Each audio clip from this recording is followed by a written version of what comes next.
तो दोस्तों आज हम फिर से आपके लिए लेकर आए हैं आज दिन भर की सभी ताजा बड़ी खबरें फटाफट इस वीडियो में आपको बताने वाले हैं। तो वीडियो को अंत तक जरूर देखें। अगर आप भी चाहते हैं कि तबलीगी जमात पर मीडिया के द्वारा लगाए गए गंभीर आरोप सब फर्जी और गलत हैं तो हमारी वीडियो को लाइक करके अपना समर्थन।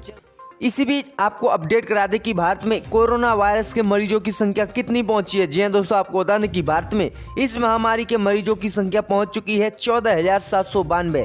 वही 2,015 लोग इस महामारी से अब तक भारत में ठीक भी हो चुके हैं। वही 488 लोगों ने इस महामारी से अपना दम भी तोड़ दिया है। बीते 24 घंटे में महामारी के 991 नए मामले सामने आए हैं। वहीं 43 लोगों की मौत भी हो चुकी है। ये स्वास्थ्य मंत्रालय ने अपना आंकड़ा अभी जारी किया है। तो ये काफी बड़ी अपडेट है महामारी को लेकर। इसी बीच बढ़ते हैं दोस्तों अगली बड़ी खबर की ओर। तो मोदी सरकार के फैसले से खुश हुए राहुल गांधी, कहा मेरी बात मानने के लिए शुक्रिया। जी हां दोस्तों, आपको बता दें कि राहुल गांधी ने शनिवार को ट्वीट कर सरकार को शुक्रिया अदा किया है। राहुल ने ये शुक्रिया 12 अप्रैल को किए गए अपने उस ट्वीट के जवाब में किया है जिसमें उन्होंने भारत सरकार से अपील की थी कि वो विदेशी कंपनियों को किसी भारतीय कारपोरेट का नियंत्रण अपने हाथों में लेने की इजाजत नहीं दे। राहुल ने शनिवार को किए अपने ट्वीट में कहा कि मैं भारत सरकार का शुक्रिया अदा करता हूं कि उन्होंने मेरी बात का संज्ञान लेते हुए FDI नियमों में बदलाव किया और कुछ निश्चित मामलों में सरकार की इजाजत लेना अनिवार्य कर दिया है। बता दें कि 12 अप्रैल को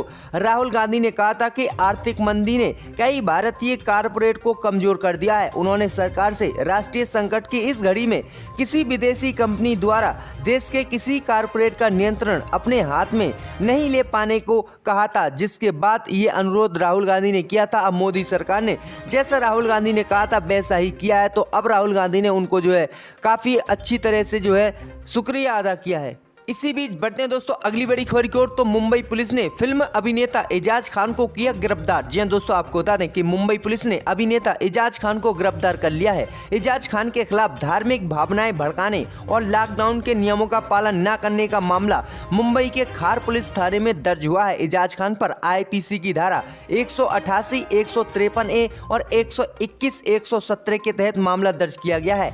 मुंबई पुलिस के अधिकारियों ने कहा कि एजाज खान को सांप्रदायिक सौहार्द बिगाड़ने का प्रयास करने के आरोप में भारतीय दंड संहिता की धारा 153 और अन्य धाराओं के तहत गिरफ्तार किया गया है। आगे जांच जारी है। इससे पहले भी एजाज खान को गिरफ्तार किया जा चुका है। वहीं आपको बता दें कि पिछले साल जुलाई महीने में भी एजाज खान को गिरफ्तार किया था। तब उनके खिलाफ धर्म के आधार पर विभिन्न समूहों के बीच दुश्मनी को बढ़ावा देने वाली आपत्तिजनक सामग्री के साथ वीडियो बनाने और उसे अपलोड करने और बड़े पैमाने पर लोगों के बीच नफरत फैलाने के मामले में केस दर्ज हुआ था, जिसके बाद उन्हें कई दिन जेल में भी रहना पड़ा था। तो अब एजाज खान को फिर से गिरफ्तार कर लिया गया है। देखते हैं आगे इस मामले में क्या होता है। इसी बीच बढ़ते हैं दोस्तों अगली बड़ी खबर की ओर। तो प्रधानमंत्री मोदी ने कहा रेलवे पर हमें गर्व, महामारी के खिलाफ जंग में कैबिनेट मंत्रियों की तारीफ। जी हां दोस्तों, आपको बता दें कि महामारी की इस संकट की घड़ी में प्रधानमंत्री मोदी ने उन कैबिनेट मंत्रियों को भी जवाब दिया है जिन्होंने ट्विटर पर जानकारी दी कि उनका मंत्रालय महामारी के खिलाफ इस जंग में कैसे काम कर रहा है।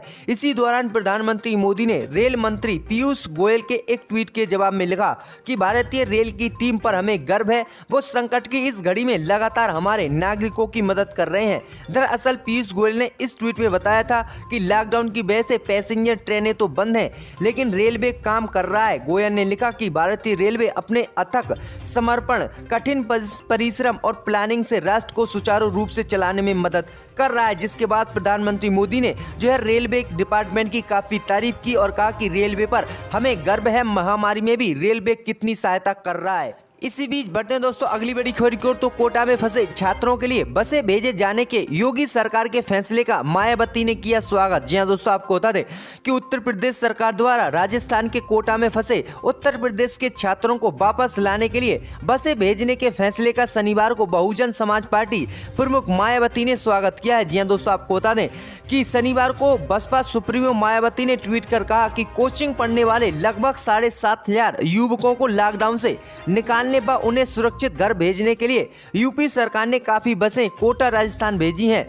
ये स्वागत योग्य कदम है, बीएसपी इसकी सराहना भी करता है। उन्होंने आगे ट्वीट में कहा कि लेकिन सरकार ये भी आग्रह है कि वह ऐसी चिंता यहाँ के उन लाखों गरीबों प्रवासी मजदूरों के लिए भी जरूर दिखाए जिन्हें अभी तक उनके घर से दूर नागरिक जीवन जीने को मजबूर किया जा रहा है। उत्तर प्रदेश सरकार के इस कदम का राजस्थान के मुख्यमंत्री अशोक गहलोत ने भी स्वागत करते हुए कहा था कि अन्य राज्यों के छात्र जो यहां कोचिंग पढ़ने के लिए आए थे और लॉकडाउन के कारण फंस गए, उन्हें भी अपने घर वापस ले जाने के सरकार प्रयास करें। तो उत्तर प्रदेश के करीब 7500 छात्र कोटा शहर के विभिन्न कोचिंग संस्थानों में मेडिकल और इंजीनियरिंग की कोचिंग कर रहे थे और लॉकडाउन के कारण वह वहीं पर फंस गए थे, जिसके बाद योगी सरकार ने जो है काफी अच्छी तरीके से बसें भेजी और उन सबको वहां से निकाला। इसी बीच बढ़ते हैं दोस्तों अगली बड़ी खबर की ओर। तो भारतीय नौसेना के 20 सैनिक पाए गए महामारी पॉजिटिव। 7 अप्रैल को आया था पहला मामला सामने। जी हां दोस्तों, आपको बता दें कि मुंबई के एक नौसेना अड्डे पर 20 नौसैनिक महामारी से संक्रमित पाए गए हैं।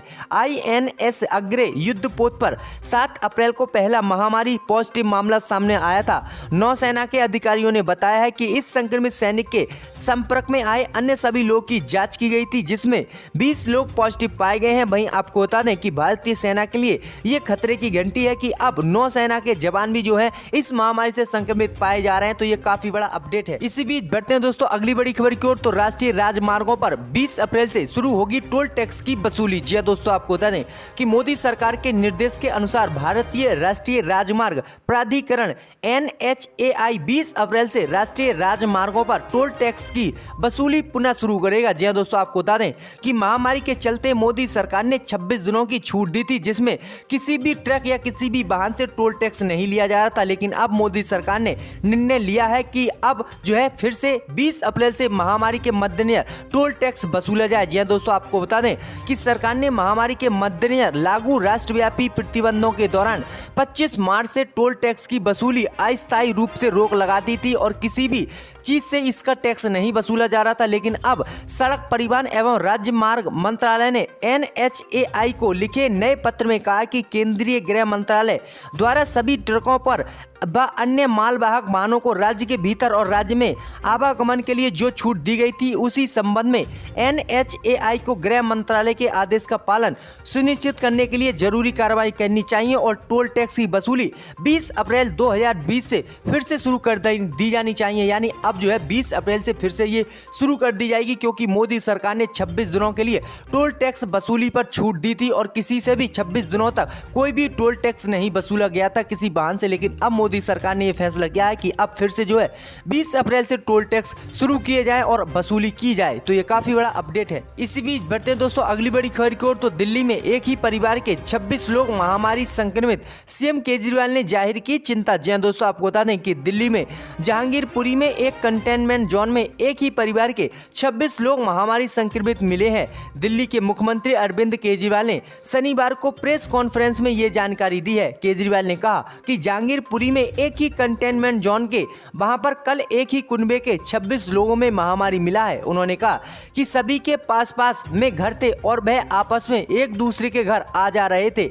मुख्यमंत्री केजरीवाल ने ये जानकारी देने के साथ ही अपील करते हुए कहा कि मेरी आप लोगों के साथ हाथ जोड़कर विनती है कि पूरे देश इस वक्त लॉकडाउन में है। कितनी मुसीबतों का हम लोग सामना कर रहे हैं, आप भी कर रहे हैं, सब लोग कर रहे हैं। ऐसे में अगर आप अनुशासन नहीं बरतेंगे तो आपकी लिए ये काफी तकलीफ होगी। हम लोगों को आपकी जान की चिंता है, हम लोगों को आपकी जिंदगी की चिंता है। तो केजरीवाल ने काफी बड़ा ये बयान दिया है। वहीं आपको बता दें कि दिल्ली में एक परिवार के 26 सदस्यों को महामारी मिला है। तो ये काफी बड़ा अपडेट है। इसी बीच बढ़ते हैं दोस्तों अगली बड़ी खबर की ओर। तो महाराष्ट्र सरकार ने लिया कारोबार खोलने का निर्णय। 20 अप्रैल से चुनिंदा क्षेत्रों में मिलेगी अनुमति। जी हां दोस्तों, आपको बता दें कि महाराष्ट्र सरकार ने देशव्यापी लॉकडाउन के बीच 20 अप्रैल से 20 जिलों के विशेष आर्थिक क्षेत्रों और महाराष्ट्र औद्योगिक विकास निगम क्षेत्रों में औद्योगिक गतिविधियों को दोबारा शुरू करने की अनुमति देने का फैसला किया है। उद्योग मंत्री सुभाष देसाई ने कहा कि इन जिलों की पहचान आर्थिक गतिविधियों के लिए न्यूनतम जोखिम वाले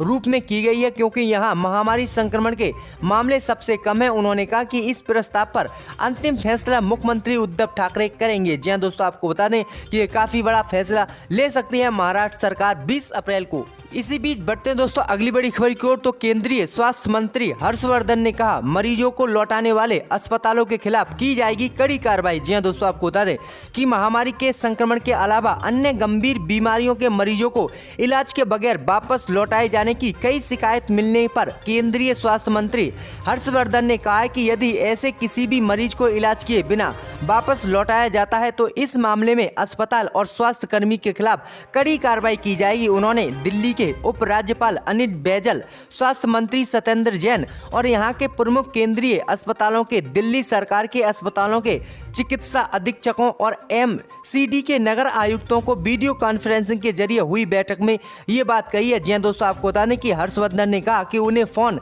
सोशल मीडिया, ट्विटर पर और प्रिंट मीडिया के जरिए तमाम शिकायतें मिली हैं कि महामारी के अलावा अन्य गंभीर बीमारियों से जूझ रहे मरीजों को बिना इलाज दिल्ली से लौटाया जा रहा है। उन्होंने कहा कि इन मरीजों में ऐसे लोग हैं जिन्हें डायलिसिस, खून चढ़ाने की जरूरत या फिर उन्हें सांस लेने संबंधित हृदय रोग है। मंत्री ने कहा कि हमें आपात स्थिति में अस्पताल आने के बाद इलाज से मना किए जाने वाले इन गंभीर बीमारी से जूझ रहे मरीजों के बारे में सोचना होगा। उन्हें एक अस्पताल से दूसरे अस्पताल में भेजा जा रहा है, ऐसे में उन्हें तुरंत इलाज नहीं मिल रहा है और उनकी मौत हो जा रही है। अगर अब कोई भी अस्पताल या स्वास्थ्यकर्मी उनका इलाज नहीं करता है तो उसके खिलाफ कड़ी कार्रवाई की जाएगी। तो ये काफी बड़ा बयान दिया है केंद्रीय स्वास्थ्य मंत्री हर्षवर्धन ने।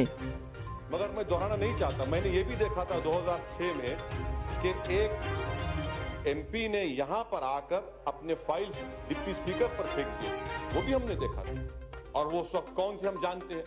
मगर ये जिम्मेदारी सबकी है सर, और यकीनन जो अपोजिशन की तरफ से एहतजाज हो रहा था इसलिए हो रहा था कि दिल्ली में जो नस्ल कशी हुई है उसके बारे में बहस हो इस ऐवान में।